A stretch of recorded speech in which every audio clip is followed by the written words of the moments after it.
Shear dominance by RCB. Defending champions లాగా కాకుండా attacking champions లాగా ఆడారు ఫస్ట్ మ్యాచ్.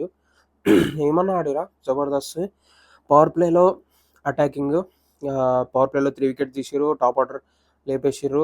ఎస్ఆర్ఎస్ది జేకబ్ డఫీ మా session bowling. Next Suyash Sharma 1 wicket తీసిండు, కృణాల్ పాండ్యా 1 వికెట్ తీసిండు. కృణాల్ పాండ్యా తెలియదు. అభినందన్ సింగ్, సుయాష్ శర్మ అండ్ భువనేశ్వర్ కుమార్ 1 తీసిరు. రొమారియో షెపర్డ్ 3 తీసిండు.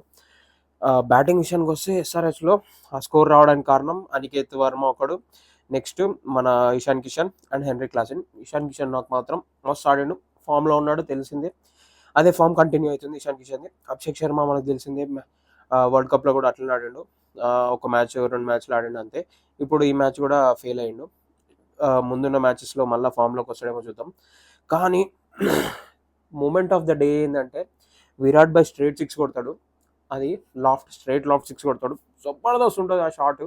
రీప్లేలో ప్లే చేసుకొని చూసినాం, మస్తు అనిపించింది. అట్లనే 5 4 5 6 కొట్టిండు. అంటే 69 కొట్టి లాస్ట్ వరకు ఉండి గెలిపించిండు. అది ఎట్లయినా తెలిసిందే, మన విరాట్ బై లాస్ట్ వరకు ఉంటాడు మోస్ట్లీ.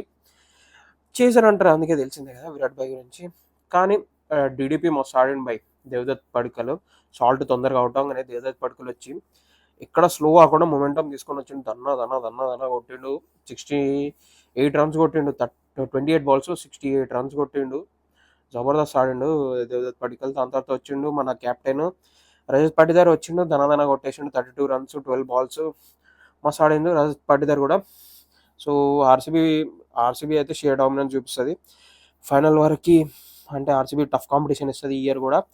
మోస్ట్లీ ప్లే ఆఫ్స్ వరకు కూడా వెళ్తుంది. సో ఇప్పుడే చెప్తున్నా.